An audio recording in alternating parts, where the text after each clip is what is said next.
दोस्तों नमस्कार, आदाब। दोस्तों आज मैं फिर आया हूं सिलमपुर एमएलए अब्दुल रहमान जी के पास, क्योंकि आज आम आदमी पार्टी के एक विधायक जो हैं उन्हें 2 साल की सज़ा हो गई है। वो सज़ा क्यों हुई है, कौन सा मामला है, आइए विधायक जी से जानते हैं। विधायक अब्दुल रहमान जी, आम आदमी पार्टी के जो मेहरौली से एक विधायक हैं, उन्हें आज 2 साल की सज़ा हो गई है। आखिर वो क्या मामला है, किस बात पर उन्हें सज़ा हुई है, क्या उन्होंने गुनाह किया है? देखिए इमरान भाई, बहुत बहुत शुक्रिया आपका। नरेश यादव एक विधायक हैं हमारे, और नरेश यादव पर 2016 में मलेरकोटला के अंदर कलाम पाक की बेदबी करने का एक इल्ज़ाम लगा था, और जिसमें वो निचली अदालतों से बरी हो गए थे। लेकिन एक शख्स ने वहाँ उच्च अदालत में रिट दायर की और आज उनको 2 साल की सज़ा सुनाई कोर्ट ने। 11,000 रुपये का जुर्माना किया उनके ऊपर, और 2 और लोगों पर मतलब 2-2 साल की सज़ा हुई थी इसमें। लेकिन अफसोस यहाँ नहीं है कि एक विधायक ने किया, अफसोस ये है कि एक जिम्मेदार पार्टी के मुखिया कभी 2 शब्द बोल के तैयार नहीं है। अगर किसी की धर्म की, किसी की आस्था को ठेस पहुंचते कि आसमानी किताब, अल्लाह की भेजी हुई किताब की बेहुरमती करना, उसकी बेइज्जती करना, उसकी तौहीन करना कितना बड़ा गुनाह है।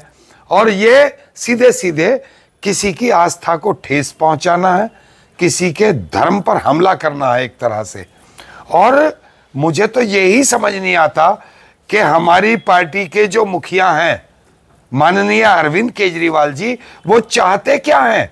अरे जब कोरोना चल रहा था तो उन्होंने कह दिया कि मरकज के इतने कोरोना के मरीज निकले और दिल्ली के इतने, मरकज के इतने, दिल्ली के इतने, मौलाना साद पर मुकदमा कराएंगे, मरकज पर ताला लगवाएंगे, और उन्होंने लगवा भी दिया और मौलाना साद पर मुकदमा भी करवा दिया। कोई बात नहीं, आप मालिक हैं दिल्ली के, जो चाहे कराएं। दिल्ली में दंगे हुए, एक शब्द नहीं बोले। कुरान शरीफ को बेदबी का मामला, उसके पन्ने फाड़कर सड़कों में फेंके गए, उसकी बेदबी का मामला अब तो कोर्ट ने भी दोषी करार दे दिया, 2 साल की सजा हो गई। उसके बाद भी 2 शब्द उनके मुंह से मैंने नहीं सुने। या हमारी पार्टी के जो लीडरान बनते हैं, इमरान हुसैन हैं, क्या यार सारी जिंदगी सिर्फ सियासत करोगे? क्या सारी जिंदगी तुम्हें अल्लाह के यहाँ नहीं जाना? तुम्हें अल्लाह से डर नहीं लगता? अमानतुल्लाह खान, वो इतने बड़े मुसलमानों के हमदर्द बनते हैं, 2 शब्द उनसे नहीं फूटे उनके मुंह से। अरविंद केजरीवाल तो चलो मुसलमान ही नहीं है, तो मुसलमान थोड़ा ही ना जो वो कहेगा, लेकिन कम से कम तुम जो मुसलमानों के लीडर हो, तुम तो 2 शब्द बोलो। कोई बोल के राजी नहीं। अभी संभल में 6 लोगों की मौत हो गई, 6 बच्चे मारे गए। और संभल में जिस तरह आज देश में आप देख रहे हैं इमरान साहब, कि देश के अंदर कहीं भी एक कानून पास हुआ और कहा गया कि भाई अब किसी भी धर्म स्थल को छेड़ा नहीं जाएगा। जो 1969 से पहले जो सा था एज इट इज वैसा ही रहेगा। लेकिन आज छोटी छोटी अदालतों में कोई भी जाता है, कोई भी जो है स्टे लेकर के आ जाता है, कोई भी जो है एक रिट डाल देता, साहब यहाँ मंदिर था, यहाँ फलाना था, यहाँ डिमका था। अरे भाई देश में हो क्या रहा है? और चलिए मैं कह रहा हूँ, हम यहाँ अल्पमत में हैं, हम हिंदुस्तान के अंदर, लेकिन हम भारत के निवासी हैं, हम हिंदुस्तान के पैदाइश हैं, हमारे बाप दादा हिंदुस्तान के थे। हमारे साथ कौन सा व्यवहार कर रहे हो? और मैं वो कहता हूं जो मुसलमान के वोटों के ठेकेदार हैं, क्या उनको 2 शब्द नहीं बोलने चाहिए? क्या उनको इस पर मजम्मत नहीं करनी चाहिए? लेकिन कोई बोलने के लिए राजी नहीं है। मुझे समझ नहीं आता कौन सी सियासत है। मुसलमान एक तरफ कहते हैं मुसलमान हमें वोट देता है भाजपा के डर से, कि भाजपा न जीत जाए इस डर से हमें वोट देता है। अरे तुम इतने से 2 शब्द मुसलमानों के लिए तो कहीं बोल दो, लेकिन तुम बोलोगे ही नहीं। तुम उल्टे उन्हीं की हिमायत करोगे जिन्होंने गलत किया है। अच्छा विधायक जी, मैं बात करना चाहता हूं सिलमपुर विधानसभा की। अभी हाल ही में आम आदमी पार्टी में कांग्रेस के सीनियर नेता चौधरी मतीन अहमद और चौधरी जुबैर ने पार्टी ज्वाइन की थी, उनका भी कोई स्टेटमेंट नहीं आया। देखिए, सिर्फ राजनीति करना और कौम के लिए हमदर्दी रखना 2 अलग बातें हैं। मैं आपको सच बताऊं कि मेरी घुटन से आज मैं आज़ाद हूं। एक घुट घुट कर जीने वाली जिंदगी, एक आज़ादी की जिंदगी, और उस पार्टी में रहकर, हालांकि मैं अभी भी उस पार्टी में हूं, लेकिन अब मैं किसी का भय नहीं मानता।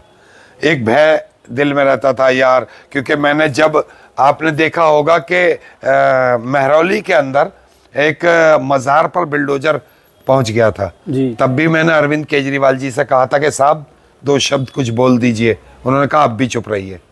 मतलब आपको भी चुप कर दिया? जी। तो ऐसे ही कई मामले रहे, और मेरे से नाराजगी क्या थी? उनकी यही नाराजगी थी कि तू कौम की बातें करता है। तो कौम की बात क्यों नहीं करेंगे यार? जिस कौम में हमने जन्म लिया है, अल्लाह ने जहां हमें उतारा है, और हम जिस चीज़ को मानते हैं उसके बारे में तकलीफ होगी तो किससे कहेंगे? अपने मुखिया से ही कहेंगे। आज वो भी बेचारे इसीलिए चुप हैं कि वो आम आदमी पार्टी में है। लेकिन आप जहाँ से विधायक हैं, यहाँ मुस्लिम पॉपुलेशन ज़्यादा है, और आप क्या जवाब देंगे? लेकिन आपने जो डिसीजन लिया है, आज आप कह रहे हैं मैं घुट घुट कर जी रहा था, आज आप आज़ादी में जी रहे हैं, तो क्या मुसलमान जो है सिर्फ वोट बैंक है? विधायक जी देखिए, हमने तो जब दिल्ली में दंगे हो रहे थे इमरान साहब, उस वक्त मेरे साथ ये 3 विधायक भी थे, हाजी यूनुस, इमरान हुसैन और अमानतुल्लाह खान। और विधानसभा के लाउंज 1 की बात है ये, कि लाउंज 1 में हम बैठे हुए थे, मुख्यमंत्री जी बैठे हुए थे, और हमने उनसे कहा था कि मुसलमान औरतों ने आपके लिए रोज़े रखे हैं, मुसलमानों ने नमाज़ें पढ़ के दुआ की हैं आपके लिए, और सुबह से लाइन में लग के शाम तक लाइन में खड़ी हुई हैं और आपको वोट किया है, आपको इस पर बोलना चाहिए। तो उन्होंने जवाब दिया कि भाई मुसलमान तो भाजपा के डर से वोट देता, हमें वोट थोड़ी देता है। बहरहाल ये बातें आज बेमाने हो गई मेरी भी कि मैं आज कह रहा हूं, लेकिन अब तो यार खुली आंखों से एक आदमी कुरान की बेइज्जती कर रहा था, एक आदमी जो है मतलब बहुत ज्यादा, मतलब उसको कोर्ट ने दोषी करार दे दिया, 2 साल की सजा उसको सुना दी, 11,000 रुपए जुर्माना उस पर लगा दिया। अब तो 2 शब्द बोल दीजिए, अब तो मजम्मत कीजिए उस आदमी की। आप अभी भी उसकी हिमायत में खड़े, आप कुछ नहीं बोलेंगे, आप बिल्कुल खामोशी लगा के रखेंगे। जैसे कि आपने कहा हिमायत में खड़े हुए हैं केजरीवाल, लेकिन मुस्तवाद में आपको पता होगा ताहिर हुसैन का नाम तो आपने सुना होगा, आप ही की पार्टी के पार्षद थे वो, उनके लिए कभी 2 शब्द नहीं बोले, उन्हें दोषी बनाकर जेल भेज दिया, आज तक उनको पूछने वाला कोई नहीं है। देखिए, बदकिस्मती है हमारी ये कि इतना शरीफ आदमी हमारे साथ वो पार्षद रहे, कभी किसी से उन्होंने बदतमीज़ी नहीं की, कभी किसी से बदकलामी नहीं की, कभी किसी से झगड़ा नहीं किया। हालात ऐसे बन गए कि उनको बहुत बड़ा दोषी करार दे दिया गया और उनको जेल में आज 5 साल होने जा रहे हैं और वो जेल के अंदर हैं।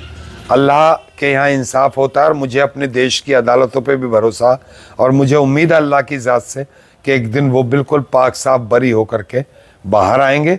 लेकिन आम आदमी पार्टी का रवैया जो है न कल ठीक था और न आज ठीक है, और मैं ये कहना भी चाहता हूँ कि इस रवैये को सुधारें। मुसलमान खाली वोट देने के लिए नहीं है आपको, कि मुसलमान सिर्फ वोट देगा और आप उसका इस्तेमाल करेंगे, नहीं। मुसलमान बिजली पानी इस पर बिकने वाला नहीं है। और सुनिए, आप कुछ नहीं दे रहे, यहाँ किसी भी पार्टी का, अगर भाजपा के जहाँ विधायक हैं, दिल्ली में 8 विधायक भारतीय जनता पार्टी के थे, क्या वहाँ की बिजली पानी रोक दिया आपने? क्या पानी फ्री नहीं ले रहे वो? क्या बिजली फ्री नहीं ले रहे वो? क्या वहाँ और सुविधाएं नहीं मिल रही? वहाँ की माँ बहन बेटियों को क्या बस का सफर फ्री नहीं मिल रहा? क्या वहाँ सुख सुविधाएं आप रोक देंगे? क्या उनके बजट को आप कम कर देंगे? क्या उनका किसी सुविधा को रोक देंगे? उनके किसी टेंडर को आप रोक देंगे? आपकी हिम्मत नहीं है, क्योंकि इक्वल सबके लिए है। तो फिर क्यों मुसलमान आपको वोट करें और क्यों मुसलमान आपको वोट दें? सुविधाएं तो जहां पूरी दिल्ली को जो मिलेंगी वही उनको भी मिलनी है। अच्छा तो विधायक जी, एक बात मैं और जानना चाहता हूं, जैसे कि मुख्यमंत्री अरविंद केजरीवाल खुद जेल गए और मनीष सिसोदिया गए, सत्येंद्र जैन गए, संजय सिंह गए, तमाम लोग जेल जाने के बाद छूट जाते हैं, ताहिर हुसैन को क्यों नहीं छोड़ा गया आखिर?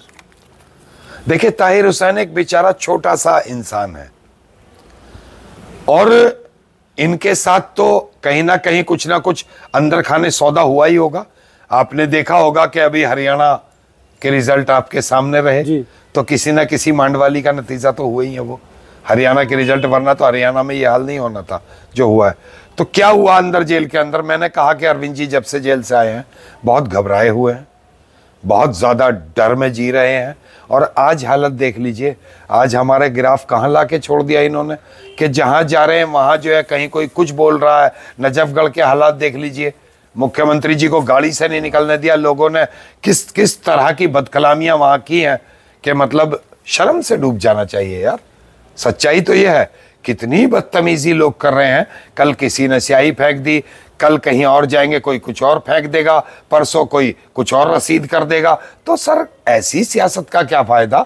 आखिर क्यों यह गरीब लोगों में रोष है आपके खिलाफ? क्योंकि आपकी कथनी और करनी में एक बड़ा फर्क तो है। आपका कहने का मतलब ये है अरविंद केजरीवाल वो नहीं रहे जो पहले पिलास लेकर खंभों पे चढ़ जाते थे, मीटर के तार जोड़ते थे, और पहले उन्होंने ये भी कहा था बंगला नहीं लूंगा, गाड़ी नहीं लूंगा, सिक्योरिटी नहीं लूंगा।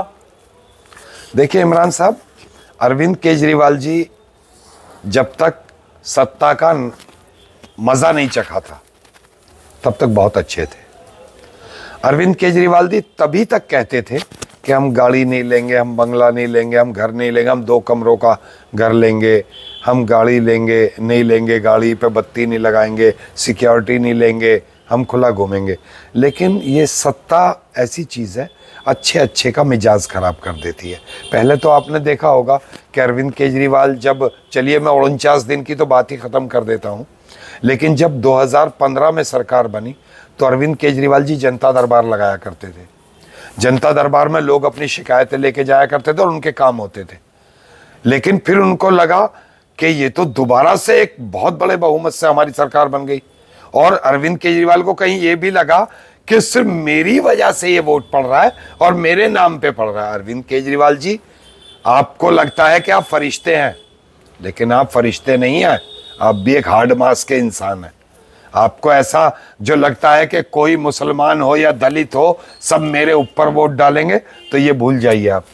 वोट काम पर डलता था, आपकी अच्छाई पर डलता था। जब से आपने शराब के ठेकों का डिसीजन लिया, जब से आपने मौलाना साद साहब पर मुकदमा करवाने की बात की, जब से आपने मरकज़ पर ताला लगवाया, जब दिल्ली दंगों में आकर नहीं झांके आप और हम आपकी कोठी के बाहर चीखते रहे कुछ तो बोलिए, आप बाहर तक निकल के नहीं आए उस दौरान। इमरान भाई, आपने वो वीडियो देखी होगी कि हम एलजी साहब के दरवाजे के बाहर थे, तो मैं गया था अरविंद जी को भी बुलाने के लिए, लेकिन उन्होंने आने से मना कर दिया था। लेकिन अब मैं बात करूं सिलमपुर विधानसभा की, मुस्लिम क्षेत्र है और विधानसभा चुनाव नजदीक आ चुका है, तो इसका क्या असर पड़ेगा? जैसा कि आपने अभी बताया, एक विधायक को 2 साल की सजा हो गई है। देखिए 100% पार्टी से निष्कासित करना चाहिए ऐसे आदमी को, पार्टी से निकाल के बाहर करना चाहिए उनको, ऐसे आदमी को उसका टिकट काटना चाहिए, और ऐसे किसी भी आदमी को पार्टी में नहीं रखना चाहिए। जिस तरह की आपने लोगों से वादे किए थे, आप कहते थे कि हम किसी दोषी को टिकट नहीं देंगे, आप कहते थे किसी दागी को टिकट नहीं देंगे, आप कल कहते थे कि जो है चौधरी मतीन अहमद साहब एक बहुत बड़े दोषी हैं, मरकज का इसका वक्फ बोर्ड का बहुत बड़ा घोटाला चौधरी मतीन अहमद ने किया है। चौधरी मतीन अहमद की साठगांठ आप बताते थे आरएसएस से है, भाजपा से है, आप बताते थे, हमें थोड़ी पता था। आप हमें उनके घर पे भेजते थे कि जाइए पोस्टर लगाइए, जाइए इनके होर्डिंग लगाइए, जाइए इनके घर पे धरना दीजिए। हमें किस लिए भेजते थे भाई? आप कौन हो? आप राजा हो? आप हमें भेज के लड़वाओगे? हमारे जो कार्यकर्ता भाई हैं, जो आपकी पार्टी के कार्यकर्ता, उन पर मुकदमे लगवाओगे और आप जाके बगलगीर कर लोगे, आप बगलगीर हो जाओगे। तो कोई सब आपके नौकर नहीं है, सब आपके गुलाम भी नहीं है। अरविंद केजरीवाल जी, ये लोग आप पर भरोसा करके आपकी मोहब्बत में चल रहे थे, लेकिन मैं मतीन भाई को दोषी नहीं मानता हूं। मतीन भाई का नाम कोई, इसमें कोई दोष है भाई? जिसको जहां अच्छी जगह उनको लगा कि मैं आम आदमी पार्टी में जाकर के चुनाव जीत जाऊंगा, उन्होंने पार्टी ज्वाइन कर ली, उनका कोई दोष नहीं। दोष है उस आदमी का जिस आदमी ने कल हमसे बार बार कहा कि भाई मतीन तो जो है बहुत बड़ा दोषी है, मैं इस पर मुकदमा चलाने वाला हूं। मतीन बहुत बड़ा जो है, मतलब इसने घोटाले किए हैं वक्फ बोर्ड के अंदर, इसने जमीनें भेज दी। आपने हमें बताया था कि मतीन अहमद ने सेलेक्ट सिटी मॉल की जमीन जो है मतीन अहमद ने बेची, आपने हमें बताया था, और कई जमीनों के बारे में सुना जी। लेकिन अरविंद केजरीवाल जी, जो अभी आपकी सरकार में रहते, 5 बड़े घोटाले जो वक्फ बोर्ड के अंदर हुए हैं और कई 100 करोड़ रुपए की जमीनें जो दे दी गई हैं, एक दिन इंशाल्लाह कैमरे पाएंगे और सबूत के साथ उन जमीनों को बताएंगे आपको, जो आपकी सरकार में रहते हुए और आपके कहने से वो जमीनें दूसरों को दी गई हैं। वक्फ बोर्ड का घोटाला तो आपकी सरकार में भी हुआ है, तो आप कहां दूध के धुले बचे। और फिर जब आप भी वैसे ही बन गए, आप भी बंगले वाले बन गए, आप भी जो है घोटाले वाले बन गए, तो वैसे ही आदमियों से आप मिलने लगे, तो आपका दोष नहीं। तो कहीं ना कहीं कौम के लिए आपके दिल में हमदर्दी नजर आ रही है अब्दुल रहमान विधायक? मेरे दिल में हमेशा हमदर्दी थी मेरे भाई। जब यहाँ दंगे हो रहे थे, शिवविहार कौन था? अब्दुल रहमान था। गली मांडू में कौन था? जाके पूछिए वहां के लोगों से, अब्दुल रहमान था। चांदबाग में कौन था? मैं था। ब्रजपुरी में कौन था? मैं था। टायर मार्केट में कौन था? मैं था। अमानत भाई कदम बा कदम मेरे साथ थे, मैं उनकी तारीफ करूंगा। उस वक्त में उन्होंने बहुत साथ दिया। उस वक्त में वक्फ बोर्ड की तरफ से भी और अवाम की तरफ से भी वहां कैंप लगाया गया, उन्होंने हमारा साथ दिया और वो हमारे साथ गए जगह जगह। शिवविहार से लोगों को निकाल के लाना, चांदबाग से लोगों को निकाल के लाना, ब्रजपुरी से लोगों को निकाल के लाना, गली मांडू से निकाल करके श्रीराम कॉलोनी में रखना, तो हमारे दिल में तो हमेशा हमदर्दी थी। यह अलग बात है दुष्प्रचार कुछ लोगों ने किया, यह अलग बात है कि लोगों ने यहां इलाके में घूमकर ही ये समझ लिया कि हम दंगा पीड़ितों की मदद करें। लेकिन हम इलाके में इसलिए नहीं घूमे क्योंकि इलाका अल्हम्दुलिल्लाह ये बहुत सेफ था, यहां किसी की हिम्मत नहीं थी। लेकिन जहां मुसलमानों के साथ जुल्म हो रहा था, जहां मेरी मां बहन बेटियों के साथ जुल्म हो रहा था, वहां रात और दिन हम मौजूद थे। पूछिए शिवविहार के लोगों से, हम वहां मौजूद थे। पूछिए चांदबाग के लोगों से, पूछिए गली मांडू के लोगों से, पूछिए ब्रजपुरी के लोगों से, हम हर जगह पे मौजूद थे। और अल्हम्दुलिल्लाह जहां भी गलत बात होगी उसकी आवाज गलत ही कह करके उठाएंगे हमेशा। चलिए, बहुत बहुत शुक्रिया आपका विधायक अब्दुल रहमान जी हमसे जुड़ने के लिए। तो सिलमपुर एमएलए अब्दुल रहमान जी ने अरविंद केजरीवाल के बारे में बताया कि वो अपने सिद्धांतों से भटक चुके हैं। इन्होंने बताया कि जब से वो जेल से आए हैं तरह तरह के काम कर रहे हैं, अजीबोगरीब काम कर रहे हैं। जैसा कि इन्होंने बताया आम आदमी पार्टी के विधायक मेहरौली से, जिन्होंने कुरान शरीफ की बेहुरमती की, और काफ़ी ऐसी बातें हैं जो मैं अपने शब्दों में नहीं बयां कर सकता। 2 साल की उन्हें सजा हो गई, तो क्यों उन्हें नहीं अभी तक उनका इस्तीफा लिया? ऐसा ही कहना सर, मेरा कहना है जब ताहिर हुसैन पर एक इल्जाम लगने पर आप पार्टी से बाहर का रास्ता आपने दिखा दिया, तो आज कौन से लाल हैं? या तो आप मुस्लिम विरोधी हैं, या तो आपके मुसलमानों से ही बैर है आपका कि सिर्फ मुसलमानों को सजा देनी है। ताहिर हुसैन पर आपने कह दिया कि भाई दोषी है और हम ऐसे आदमी को पार्टी से बाहर करते हैं, आपने उसको बाहर कर दिया। मौलाना साद पर आपने मुकदमा करा दिया, मरकज पर ताला आपने लगवा दिया, दंगों में आपने आके झाके क्योंकि मुसलमानों का नुकसान हो रहा था। आज एक गैर मुस्लिम ने अगर कुरान शरीफ की बेहुरमती की और कोर्ट ने साबित किया है, तो आज क्यों नहीं तुम्हारे मुंह फूटा? आज क्यों नहीं तुमने पार्टी से बाहर किया उस आदमी को? फौरी तौर पे निकाल के बाहर करते, जैसी कोर्ट की खबर आई थी। आज भी आप अपना रवैया दिखाते कि मैं ईमानदार हूं। आज ईमानदारी कहां गई आपकी? आज आपकी हमदर्दी कहां चली गई? आपको लेना चाहिए डिसीजन। अरविंद केजरीवाल जी, ये दोहरा चेहरा अपना रखना छोड़ दीजिए। और मैं आपसे फिर कहना चाहता हूं कि संभलने की जरूरत है कौम को भी, और इस सबको देखने की और सोचने की जरूरत है कि अरविंद केजरीवाल का ये दोहरा चेहरा आपके सामने है कि एक तरफ तो उन्होंने मतलब ताहिर हुसैन पर क्या किया था, और दूसरी तरफ आप देख रहे हैं कि आज जो कुरान के दोषी को 2 साल की सजा मिली है, उनके लिए उनका क्या रवैया है, ये आप देखिए। चलिए, बहुत बहुत शुक्रिया। तो विधायक अब्दुल रहमान जी जो कौम का अपने दिल में एक दर्द रखते हैं, वो उनके आपने देखा होगा छलक रहा है। आप लगातार देखते रहिए हमारा सामाजिक और राजनीतिक चैनल हिंद की आवाज़ NCF। चैनल को सब्सक्राइब कर लें और फेसबुक पेज को फॉलो कर लें।